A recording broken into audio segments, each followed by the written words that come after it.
You may be wondering, will Social Security run out of money in the future? This question and others like it have sparked countless conversations, debates, and concerns. One topic that often emerges in these discussions is the impact of immigration policies on the financial health of Social Security and Medicare. The reality is, the relationship between immigration and these crucial trust funds is more complex than many people realize. It's not simply a matter of more immigrants equating to more funds. Different types of immigration, from illegal immigration to amnesty for illegal immigrants to legal immigration, each come with distinct financial implications. These policies are not interchangeable, and each requires a separate, in-depth analysis. To truly understand the future of your Social Security and Medicare, we need to delve into these complexities. So, let's dive into the details and clear up some common misconceptions. First, let's talk about illegal immigration and its impact on Social Security and Medicare. It might come as a surprise to some, but illegal immigration in its own way actually benefits the Social Security and Medicare trust funds. How so, you might ask? Well, many illegal immigrants work in jobs where they pay into the system, contributing to these funds through payroll taxes. They do this without the expectation of accessing these benefits due to their immigration status. However, and this is a significant however, if amnesty were granted to illegal immigrants, essentially legalizing their status, the scenario changes. You see, amnesty would mean these individuals become eligible for Social Security and Medicare benefits. As a result, the trust funds, which they had been contributing to, could take a hit. This is because they would no longer just be paying into the system, but also drawing from it. But let's be clear, the impact is not black and white. It largely depends on the age of the immigrant at the time of amnesty and their income level. Younger immigrants with high earnings could potentially continue to be net contributors to the trust funds. However, those who are older or have lower earnings might end up being net drains on the system. Now, you might be thinking, well, they've been paying into the system, so don't they deserve to benefit from it? That's a valid point, but it's important to remember that Social Security and Medicare are not personal savings accounts. They are social insurance programs meant to provide a safety net for the elderly and the sick. So while illegal immigration does provide some benefits to these funds, amnesty would result in additional costs. It's a complex issue that requires careful thought and policymaking to ensure the long-term solvency of our Social Security and Medicare systems. Now let's move on to legal immigration and its effect on these funds. The role of legal immigration in the financial health of Social Security and Medicare is a nuanced one. It's not a one-size-fits-all situation. Instead, the impact hinges significantly on two key factors: the age and income of the immigrants at the time they arrive in the United States. First, let's talk about age. Young immigrants who come to the United States and start working early in their lives are more likely to contribute positively to the trust funds. Why? Because they have a longer working life ahead of them. They'll pay into the system for many years before they start drawing on Social Security or Medicare benefits. On the other hand, immigrants who arrive later in life, closer to retirement age, may not contribute as much to the trust funds. If they haven't paid into the system for a significant period, they might draw from the funds more than they contribute. This could lead to a net drain on the financial resources of Social Security and Medicare. Now let's discuss the second factor, income. Immigrants who earn higher incomes will pay more into the system through payroll taxes. Therefore, high-earning immigrants can be net contributors to the trust funds. Conversely, immigrants who earn less will pay less into the system, and if they draw on benefits, they could be net drains on the funds. So, as you can see, the impact of legal immigration on Social Security and Medicare is not simply a matter of numbers. It's not just about how many immigrants there are, but also about when they arrive and how much they earn.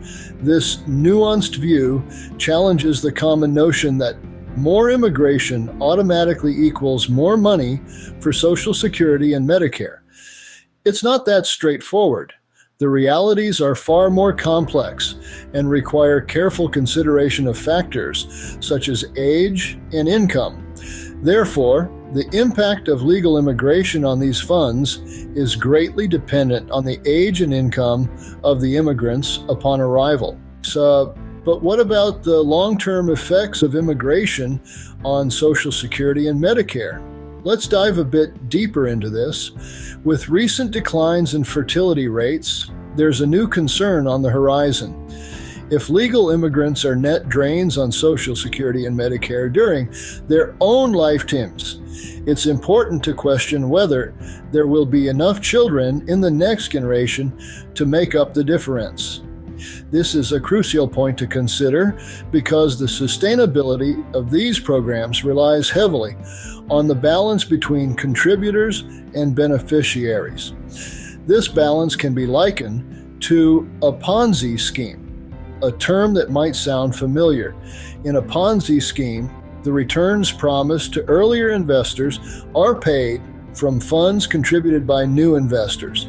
Similarly, the benefits paid to older generations of Social Security and Medicare recipients are funded by the contributions from younger, working generations. However, there's a catch. Unlike a traditional Ponzi scheme, which collapses when it runs out of new investors, the sustainability of Social Security and Medicare depends on a continuous inflow of young working immigrants. Sounds simple enough, right? Well, not quite. If the immigrants themselves are net drains on these programs over their lifetimes, then this continuous inflow can create the illusion of a positive effect, but it's not a sustainable solution. Sooner or later, the number of retired beneficiaries would outstrip the number of young contributors. This is why immigration, despite its potential short-term benefits, is not a practical means of ensuring the long-term solvency of Social Security and Medicare. It's a complex issue that requires careful consideration of not just the immediate effects, but also the long-term implications. To put it simply, immigration can provide a temporary boost to these programs, but it can't single-handedly solve the underlying issue of an aging population. To address this, we need to think about more sustainable solutions, such as increasing the retirement age or adjusting tax rates. So, while a continuous inflow of working-age immigrants might seem beneficial, it's not a sustainable solution. What does this mean for the future of Social Security and Medicare? Well, it's clear that immigration, whether illegal or legal, has a profound impact on these programs. Yet, it is crucial to understand that immigration alone cannot be the solution to the financial challenges they face. The effects of immigration on the solvency of Social Security and Medicare are complex and multifaceted, depending largely on factors such as the age and income of immigrants. Illegal immigration, surprisingly, can provide short-term benefits to the trust funds of Social Security and Medicare due to the taxes paid by these individuals.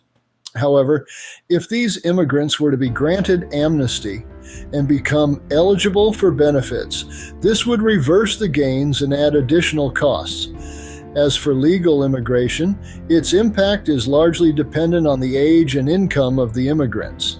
Young immigrants with high earnings can be net contributors to the trust funds. In contrast, those who arrive later in life or have lower earnings can drain the resources of these programs. Recent declines in fertility rates complicate this further.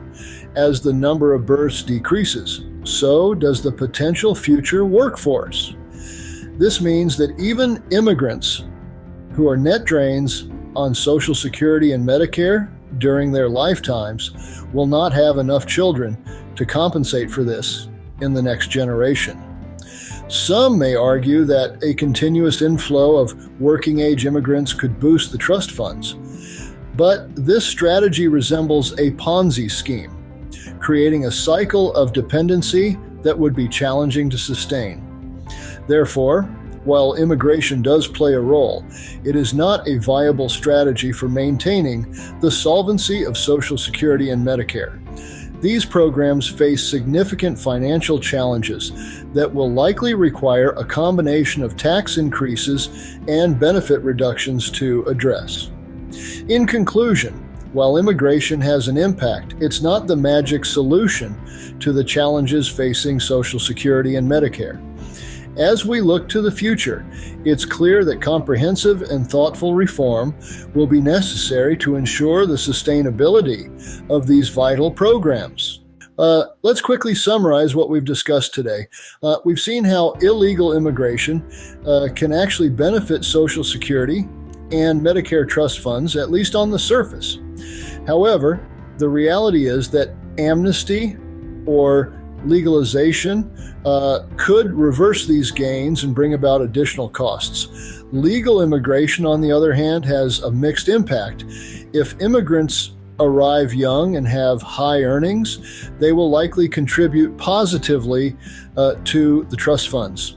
However, those who arrive later in life or have lower earnings could end up draining the system.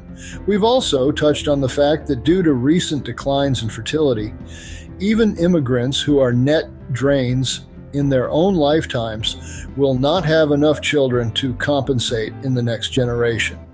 In conclusion, while immigration can have short-term effects on the trust funds, it's not a practical solution for the long-term solvency of Social Security and Medicare.